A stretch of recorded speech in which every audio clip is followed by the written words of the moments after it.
Hi friends, എല്ലാ കൂട്ടുകാർക്കും ഏറ്റവും പുതിയ ഒരു വീഡിയോയിലേക്ക് വീണ്ടും സ്വാഗതം. ഇപ്പോൾ നമ്മളെല്ലാവരും അറിഞ്ഞിരിക്കുന്നത് പോലെ കോവിഡ് പ്രതിസന്ധി നമ്മുടെ ലോകത്തിൽ ആകമാനം വലിയ മാറ്റങ്ങൾക്ക് കാരണമായിട്ടുണ്ട്. അതിലേറ്റവും പ്രധാനപ്പെട്ട ഒരു കാര്യമാണ് ഓൺലൈൻ പ്ലാറ്റ്ഫോമുകളുടെ ഉപയോഗം. നമുക്ക് തന്നെ അറിയാം, നമ്മുടെ ജോലി, അതുപോലെ തന്നെ കുട്ടികളുടെ വിദ്യാഭ്യാസം, ആത്മീയമായിട്ടുള്ള കാര്യങ്ങൾ, അതുപോലെ തന്നെ ഇതരമായിട്ടുള്ള നമ്മളുടെ ബില്ലടയ്ക്കുന്ന കാര്യങ്ങൾ, അങ്ങനെ ഓഫീസ് പരമായിട്ടുള്ള കാര്യങ്ങൾ, എല്ലാ കാര്യങ്ങളും ഓൺലൈനായിട്ട് ഒതുങ്ങിയ ഒരു സമയമായിരുന്നു ഈ കോവിഡ് വന്ന സമയമെന്ന് പറയുന്നത്. അപ്പോൾ ഇതിനകത്ത് ഏറ്റവും ഇമ്പോർട്ടൻ്റ് ആയിട്ട് ഉള്ള ഒരു കാര്യമാണ് വീഡിയോ കോൺഫറൻസ് ആപ്ലിക്കേഷനുകൾ. അതായത് പരസ്പരം കണ്ടുകൊണ്ട് സംസാരിക്കണം, അല്ലെങ്കിൽ പരസ്പരം ഒരു സ്ക്രീൻ ഷെയർ ചെയ്ത് സംസാരിക്കണം. കുട്ടികൾക്ക് ക്ലാസ്സൊക്കെ എടുക്കണമെന്നുണ്ടെങ്കിൽ നമ്മൾ കൂടുതലായിട്ട് ഉപയോഗിക്കുന്ന ഒരു ആപ്ലിക്കേഷനാണ് വീഡിയോ കോൺഫറൻസിങ് ആപ്ലിക്കേഷൻ എന്ന് പറയുന്നത്. അപ്പം വീഡിയോ കോൺഫറൻസിങ് ആപ്ലിക്കേഷനുകൾക്ക് വേണ്ടിയിട്ട് പൂർണ്ണമായിട്ടും നമ്മൾ ഡിപ്പെൻഡ് ചെയ്തിരുന്നത് ഫോറിൻ നിർമ്മിതമായിട്ടുള്ള ആപ്ലിക്കേഷൻസ് ആയിരുന്നു. ഇപ്പോൾ എക്സാമ്പിൾ പറയുകയാണെങ്കിൽ സൂം, ഗൂഗിൾ മീറ്റ്, അതുപോലെ മൈക്രോസോഫ്റ്റിൻ്റെ Teams, GoToMeeting, BlueJeans, സിസ്കോയുടെ വെബെക്സ്. ഇപ്പം അടുത്ത ഇടയായിട്ട് ജിയോ മീറ്റ് ഇറങ്ങി, എന്നാലും അതിന് അത്രയ്ക്കൊരു ഫേമസ് ഒന്നും ആയില്ല. അപ്പോൾ ഇത്തരത്തിലുള്ള ആപ്ലിക്കേഷൻസൊക്കെയാണ് നമ്മൾ വീഡിയോ കോൺഫറൻസിങ്ങിന് വേണ്ടിയിട്ട് ഉപയോഗിച്ചുകൊണ്ടിരുന്നത്. അപ്പോൾ ഇത്രയധികം ആപ്ലിക്കേഷൻ ഉണ്ടായിരുന്നിട്ട് പോലും ഏറ്റവും കൂടുതൽ ആൾക്കാർ ഉപയോഗിച്ചുകൊണ്ടിരുന്ന ആപ്ലിക്കേഷൻ എന്ന് പറയുന്നത് സൂമായിരുന്നു. അതിൻ്റെ ആ ഒരു മനോഹരമായിട്ടുള്ള ഇൻ്റർഫേസും ഉപയോഗിക്കാനായിട്ടുള്ള ആ ഒരു എളുപ്പം കൊണ്ടും ഏറ്റവും കൂടുതൽ ആൾക്കാർ പ്രിഫർ ചെയ്തിരുന്ന ആപ്ലിക്കേഷനും സൂം ആപ്ലിക്കേഷനായിരുന്നു. പക്ഷേ കുറച്ച് കാലങ്ങൾക്ക് മുൻപോട്ട് തന്നെ സൂം ആപ്ലിക്കേഷൻ്റെ സുരക്ഷാ പ്രശ്നങ്ങളെപ്പറ്റി പല പരാമർശങ്ങൾ ഉന്നയിച്ചിരുന്നു.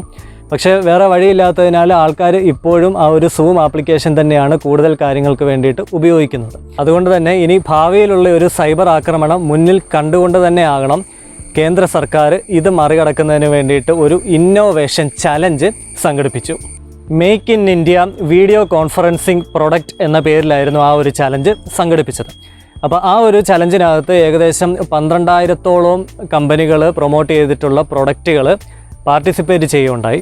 പക്ഷേ അത്രയും പ്രൊഡക്റ്റുകളിൽ നിന്ന് സെലക്ട് ചെയ്തിരിക്കുന്നത് നമ്മൾ മലയാളികൾക്ക് അഭിമാനമെന്നോണം ആലപ്പുഴ സ്വദേശിയായിട്ടുള്ള ജോയ് സെബാസ്റ്റ്യൻ എന്നയാൾ നടത്തുന്ന പേരുകേട്ട ഒരു കമ്പനിയല്ല, സ്റ്റാർട്ടപ്പായിട്ടുള്ള ടെക്ജെൻഷ്യ എന്ന് പറയുന്ന ഒരു കമ്പനിയുടെ പ്രൊഡക്റ്റാണ്. ആ ഒരു പ്രൊഡക്റ്റിന് അവർ കൊടുത്തിരിക്കുന്ന ആ ഒരു പേരെന്ന് പറയുന്നത് Vconsol എന്നാണ്. കേരളത്തിൽ നിന്നുള്ള മറ്റ് ഒരു കമ്പനികളുടെയും ഒരു പ്രൊഡക്റ്റ് പോലും അടുത്ത ഒരു റൗണ്ടിലേക്ക് കടന്നില്ല എന്നുള്ളതും വളരെ ശ്രദ്ധേയമായിട്ടുള്ള കാര്യമാണ്.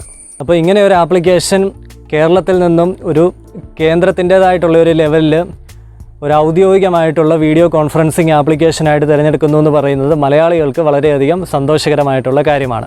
ഇപ്പോൾ തന്നെ അത് ഇന്ത്യയുടെ ഔദ്യോഗിക വീഡിയോ കോൺഫറൻസിങ് ടൂളായിട്ട് നാമകരണം ചെയ്തു കഴിഞ്ഞു. അപ്പോൾ ഇത്രയും നോമിനേഷൻസ് വന്നതിനകത്തുനിന്ന് ഇന്ത്യയുടെ തന്നെ ഇലക്ട്രോണിക്സ് ആൻഡ് IT മിനിസ്ട്രിയുടെ ടീമാണ് ഈ ഒരു പ്രൊഡക്റ്റിനെ ഇന്ത്യയുടെ ഔദ്യോഗിക വീഡിയോ കോൺഫറൻസിങ് ആപ്ലിക്കേഷനായിട്ട് സെലക്ട് ചെയ്തത്. അപ്പോൾ എത്രയും പെട്ടെന്ന് തന്നെ ഈ ഒരു ആപ്ലിക്കേഷന് ഡിസ്ട്രിബ്യൂട്ട് ചെയ്യാനായിട്ടുള്ള ലൈസൻസ് ഒക്കെ കിട്ടിയിട്ട് നമ്മുടെ കൈകളിലേക്ക് എത്തുമെന്ന് നമുക്ക് പ്രതീക്ഷിക്കാം. വേറൊരു സന്തോഷ വാർത്തയും കൂടെ ഇതിൻ്റെ കൂട്ടത്തിൽ പറയാനായിട്ടുള്ളത്, നമ്മളൊക്കെ ഉപയോഗിക്കുന്ന ഗൂഗിൾ മീറ്റിനകത്തൊക്കെ ഇപ്പോൾ ഒരു ലിങ്ക് ക്രിയേറ്റ് ചെയ്ത് കഴിഞ്ഞാൽ നമുക്ക് എത്ര നേരം വേണമെങ്കിലും മീറ്റിംഗ് കണ്ടക്ട് ചെയ്യാനായിട്ടുള്ള ഓപ്ഷൻ ഉണ്ടായിരുന്നു. പക്ഷേ നേരത്തെ തന്നെ 2-3 മാസങ്ങൾക്ക് മുൻപ് തന്നെ അവർ പ്രഖ്യാപിച്ചിരുന്നു സെപ്റ്റംബർ 30-ന് ശേഷം ഒരു ടൈം ലിമിറ്റ് വെക്കും. അത് കഴിഞ്ഞാൽ നമ്മൾ പേയ്മെൻറ്റ് കൊടുത്തെങ്കിൽ നമുക്ക് മീറ്റിംഗ് കണ്ടിന്യൂ ചെയ്യാൻ പറ്റൂ എന്നുള്ള ആ ഒരു ലിമിറ്റ് പ്രഖ്യാപിച്ച സമയത്താണ് ഇതുപോലൊരു നല്ലൊരു പ്രഖ്യാപനം വന്നിരിക്കുന്നത്. അത് നമുക്ക് ഒരു ഹാപ്പി ന്യൂസാണ്. അപ്പോൾ ഈ ഒരു ആപ്ലിക്കേഷൻ പബ്ലിക്കായിട്ട് വരുമ്പോൾ തീർച്ചയായിട്ടും ഈ ഒരു ആപ്ലിക്കേഷൻ എങ്ങനെയാണ് ഡൗൺലോഡ് ചെയ്യുന്നത്, ഇതിനകത്ത് എന്തൊക്കെ ഓപ്ഷൻസ് ആണുള്ളത്, ഇത് വെച്ചിട്ട് നമുക്ക് എങ്ങനെ ഒരു മീറ്റിംഗ് കണ്ടക്ട് ചെയ്യാനായിട്ട് സാധിക്കും, എന്തൊക്കെ ഫെസിലിറ്റീസ് ഈ ഒരു ആപ്ലിക്കേഷനിൽ ഉണ്ടാകും എന്നുള്ള കാര്യമെല്ലാം നമ്മുടെ ഈ ഒരു യൂട്യൂബ് ചാനലിൽ എക്സ്പ്ലോർ ചെയ്യുന്നതാണ്.